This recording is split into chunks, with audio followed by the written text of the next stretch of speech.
Hi, ഞാൻ നീതു ജിജിൻ. ഇന്നത്തെ എൻ്റെ വീഡിയോയിൽ കോൺസ്റ്റിറ്റ്യൂഷണൽ ഡെവലപ്മെന്റ് ഓഫ് ഇന്ത്യ എന്ന ടോപ്പിക്കിന്റെ ബ്രിട്ടീഷ് പാർലമെന്ററി റൂൾ, അതായത് മൂന്നാമത്തെ സ്റ്റേജ്. നമ്മുടെ കഴിഞ്ഞ വീഡിയോയിൽ ഞാൻ പറഞ്ഞിരുന്നു ഇന്ത്യൻ കോൺസ്റ്റിറ്റ്യൂഷൻ ആൻഡ് പൊളിറ്റിക്സ് എന്ന പേപ്പറിന്റെ ഓരോ മൊഡ്യൂൾ നമ്മൾ ഓരോ വീഡിയോയിലൂടെ ക്ലാസ് എടുക്കുമെന്ന് പറഞ്ഞിരുന്നു.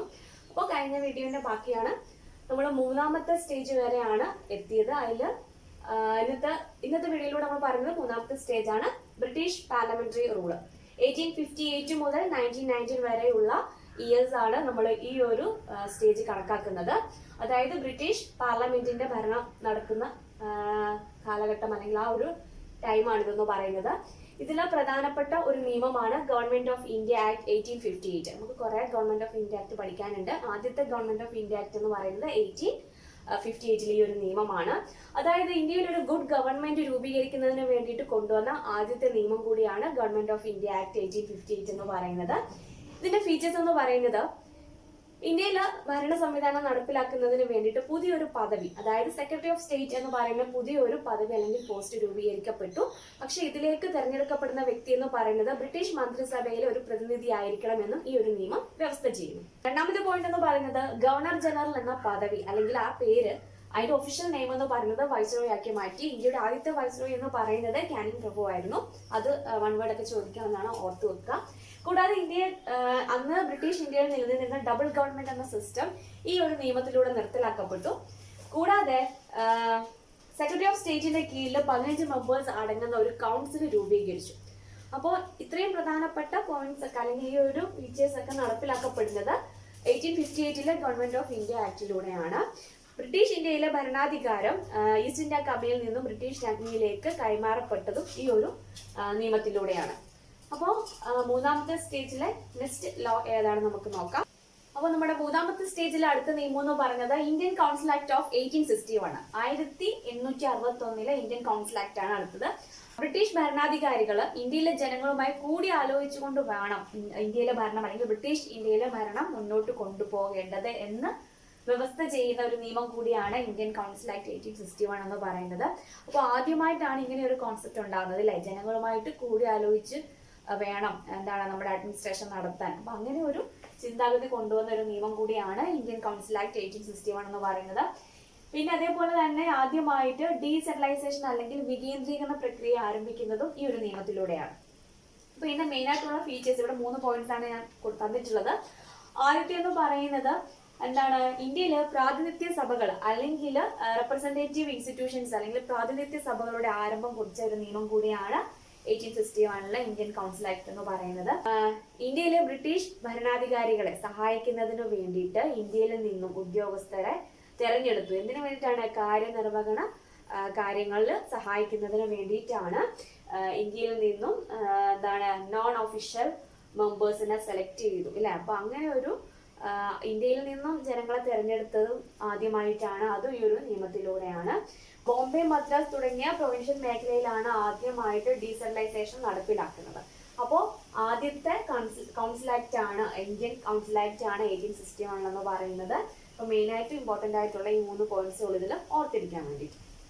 അപ്പൊ അടുത്ത നിയമം എന്ന് പറയുന്നത് 1892 ഇന്ത്യൻ കൗൺസിൽ ആക്ട് ആണ്. അപ്പൊ രണ്ടാമത്തെ കൗൺസിൽ ആക്ട് ആണ് 1892 ഈ ഒരു നിയമം. അപ്പൊ ഇനിയുള്ള അങ്ങോട്ടുള്ള ഓരോ നിയമവും വരാൻ കാരണം അതിന് തൊട്ട് മുമ്പ് പാസ്സാക്കിയ നിയമത്തിന്റെ പോരായ്മകൾ അല്ലെങ്കിൽ ആ ഒരു നിയമം വേണ്ട വിധത്തിൽ ഇന്ത്യയിൽ നടപ്പിലാക്കാൻ കഴിഞ്ഞിട്ടില്ല അല്ലെങ്കിൽ അതിന്റെ പോരായ്മ കാരണമാണ് പുതിയ നിയമങ്ങൾ കടന്നു വരുന്നത്. അപ്പോൾ 1861 എന്ന നിയമത്തിന്റെ പോരായ്മ കാരണമാണ് 1892 പിന്നീട് ഒരു നിയമം പാസ്സാക്കേണ്ടി വന്നത്. ഇന്ത്യയിലെ ജനങ്ങളുടെ വളരെ സ്ട്രോങ് ആയിട്ടുള്ള ഡിമാൻഡ് കൂടിയായിരുന്നു. അതിന്റെ ഭാഗമായിട്ടാണ് ഈ ഒരു നിയമം വന്നത്. ഇതിന്റെ മെയിൻ ആയിട്ടുള്ള ഫീച്ചേഴ്സ് എന്ന് പറയുന്നത് ഒന്നാമത്തേത് കേന്ദ്ര നിയമനിർമ്മാണ സഭയിലെ അംഗസംഖ്യ അല്ലെങ്കിൽ 10 നിന്നും 16 വർദ്ധിപ്പിച്ചു. അപ്പോൾ കേന്ദ്ര നിയമനിർമ്മാണ സഭയിലെ അംഗസംഖ്യ എന്ന് പറയുന്നത് 10 നിന്നും 16 വർദ്ധിപ്പിച്ചു. കൂടാതെ പ്രൊവിൻഷ്യൽ മേഖലയിലെ മെമ്പേഴ്സിന്റെ എണ്ണം വർദ്ധിപ്പിക്കുകയുണ്ടായി. പ്രത്യേകിച്ച് മദ്രാസില് 15 അതേപോലെ തന്നെ ബോംബെയിൽ 20 ആക്കി ഉറപ്പിക്കുകയും ചെയ്തു. അംഗസംഖ്യ അല്ലെങ്കിൽ നിയമനിർമ്മാണ സഭയിലെ മെമ്പേഴ്സിന്റെ എണ്ണം മദ്രാസിൽ 15 അതേപോലെ ബോംബെയിൽ 20 ആക്കി ഉറപ്പിച്ചാൽ അത് ഫിക്സ് ചെയ്തു. കൂടാതെ ഇന്ത്യയിൽ ആദ്യമായിട്ട് ഇലക്ഷൻ സിസ്റ്റം പൂർണ്ണമായിട്ട് നടപ്പിലാക്കാൻ കഴിഞ്ഞിട്ടില്ലെങ്കിൽ പോലും ഭാഗികമായിട്ട് ഇലക്ഷൻ സിസ്റ്റം കടന്നു വരുന്നത് കൂടി 1892 കൗൺസിൽ ആക്ട് ആണ്. അപ്പോൾ ഈ പറഞ്ഞ നിയമങ്ങളൊക്കെ വളരെ ഇമ്പോർട്ടൻ്റ് ഒന്നും അല്ല, ബട്ട് ഷോർട്ട് ക്വസ്റ്റ്യൻസ് ഒക്കെ വേണമെങ്കിൽ ചോദിക്കാം, അതേപോലെ വൺ വേർഡും വരാം.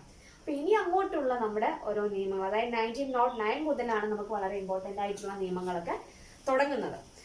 അപ്പോൾ അടുത്ത നിയമം ഏതാണെന്ന് നോക്കാം. അപ്പോൾ ഇനി നമ്മൾ പറയാൻ പോകുന്ന നിയമങ്ങളെല്ലാം വളരെ ഇമ്പോർട്ടൻ്റ് ആണ്. ഷോർട്ട് എസ്സേ ചോദിക്കാൻ പറ്റുന്ന തരത്തിലുള്ള നിയമങ്ങളാണ് ഇനി അങ്ങോട്ട് പഠിക്കാനുള്ളത്. അതിൽ ആദ്യത്തെ എന്ന് പറയുന്നത് 1909. അപ്പോൾ നമ്മുടെ മൂന്നാമത്തെ സ്റ്റേറ്റിലെ വളരെ ഇമ്പോർട്ടൻ്റ് ആയിട്ടുള്ള ഒരു നിയമമാണ് 1909 ഗവൺമെന്റ് ഓഫ് ഇന്ത്യ ആക്ട്. അപ്പൊ ഇതിന്റെ മറ്റൊരു പേരാണ് മിന്റോ-മോർലി റിഫോംസ്. അതായത് നമ്മൾ തൊട്ട് മുമ്പ് പഠിച്ച 1892 കൗൺസിൽ ആക്ടിന്റെ പരാജയം, അല്ലെങ്കിൽ ഇന്ത്യൻ നാഷണൽ കോൺഗ്രസിന്റെ ആവശ്യങ്ങൾ നിറവേറ്റാൻ ആ നിയമത്തിന് കഴിഞ്ഞില്ല. അപ്പോൾ പുതിയൊരു നിയമം രൂപീകരിച്ചു. അതാണ് ഗവൺമെന്റ് ഓഫ് ഇന്ത്യ ആക്ട് 1909, അല്ലെങ്കിൽ മിന്റോ-മോർലി റിഫോംസ് എന്നാണ് ഇത് അറിയപ്പെടുന്നത്. 1909 ബംഗാൾ വിഭജനം, അതേപോലെ തന്നെ കഴ്സൺ പ്രഭുവിന്റെ ചില ജനവിരുദ്ധ നയങ്ങളും, അപ്പോൾ രാജ്യത്തുണ്ടായ ചില പ്രശ്നങ്ങളും, പുതിയൊരു നിയമം വന്നേ പറ്റൂ എന്ന് അപ്പോൾ പുതിയൊരു നിയമം പാസ്സാക്കേണ്ട ഒരു സാഹചര്യം രൂപപ്പെടുകയുണ്ടായി. അന്നത്തെ സ്റ്റേറ്റ് സെക്രട്ടറിയും അന്നത്തെ ഗവർണർ ജനറൽ ആയിരുന്ന ലോർഡ് മിന്റോയും, അതായത് മിന്റോ പ്രഭു, അന്നത്തെ ഗവർണർ ജനറലായ മിന്റോ പ്രഭുവും സ്റ്റേറ്റ് സെക്രട്ടറി ആയിരുന്ന മോർലിയും ചേർന്നിട്ടാണ് ഈ ഒരു നിയമം പാസ്സാക്കിയത്. അപ്പൊ ഇനിയൊരു രാജ്യത്ത് ബ്രിട്ടീഷ് ഇന്ത്യയിൽ ഒരു ഭരണപരിഷ്കാരം അല്ലെങ്കിൽ റിഫോംസ് ഉണ്ടാവണം. അപ്പൊ അതിന്റെ ആവശ്യത്തിന് വേണ്ടി, അല്ലെങ്കിൽ അതുകൊണ്ടാണ് ഈ ഒരു നിയമം കടന്നു വന്നത്. അപ്പോൾ ഗവർണർ ജനറലായ മിന്റോയും സ്റ്റേറ്റ് സെക്രട്ടറി ആയിരുന്ന മോർലിയും ചേർന്നിട്ടാണ് ഈ ഒരു നിയമം പാസ്സാക്കിയത്. ഈ ബ്രിട്ടീഷ് പാർലമെന്റിൽ ഈ നിയമം 1909 പാസ്സായി. അതുകൊണ്ടാണ് ഈ ഒരു നിയമത്തിന് മിന്റോ-മോർലി റിഫോംസ് എന്നും കൂടെ പേര് വന്നത്. അപ്പോൾ ഒന്നുകിൽ എക്സാമിന് മിന്റോ-മോർലി റിഫോംസ് എന്നായിരിക്കാം ചോദിക്കുക, അല്ലെങ്കിൽ ഗവൺമെന്റ് ഓഫ് ഇന്ത്യ ആക്ട് 1909 എന്നായിരിക്കാം വരിക. അപ്പൊ ഈ രണ്ട് പേരുകൾ നിങ്ങൾ ഓർത്ത് വെക്കണം. ഏത് രീതി വേണമെങ്കിലും ക്വസ്റ്റ്യൻ ചോദിക്കാവുന്നതാണ്. വളരെ ഇമ്പോർട്ടൻ്റ് ആണ്. ഷോർട്ട് എസ്സേ ചോദിക്കും പലതവണ. കഴിഞ്ഞ വർഷങ്ങളിലൊക്കെ ക്വസ്റ്റ്യൻ പേപ്പർ നോക്കിയാൽ കാണാം, പലതവണ ചോദിച്ചിട്ടുള്ള ഒരു ഷോർട്ട് എസ്സേ ആണിത്. അപ്പോൾ ഇത് നല്ലോണം പഠിച്ചു വെക്കേണ്ടതാണ്. അപ്പോൾ ഇതിന്റെ മെയിൻ ആയിട്ടുള്ള പ്രൊവിഷൻസ് അല്ലെങ്കിൽ ഫീച്ചേഴ്സ് എന്തൊക്കെയാണെന്ന് നോക്കാം. Government of India act 1909 main ആയിട്ടുള്ള പ്രൊവിഷൻസ് എന്തൊക്കെയാണെന്ന് നോക്കാം. മെയിൻ ആയിട്ടും കേന്ദ്ര നിയമനിർമ്മാണ സഭയിൽ അംഗസംഖ്യ അല്ലെങ്കിൽ സെൻട്രൽ ലെജിസ്ലേറ്റീവ് കൗൺസിലിന്റെ മെമ്പേഴ്സിന്റെ എണ്ണം 16 നിന്നും 60 വർദ്ധിപ്പിച്ചു. ബോംബെ, മദ്രാസ് തുടങ്ങിയ പ്രൊവിൻഷ്യൽ മേഖലകളുടെ അംഗസംഖ്യ 50 വർദ്ധിപ്പിക്കുകയും മറ്റ് പ്രൊവിൻഷ്യൽ മേഖലകളുടേത് 30 വർദ്ധിപ്പിക്കുകയും ചെയ്തു.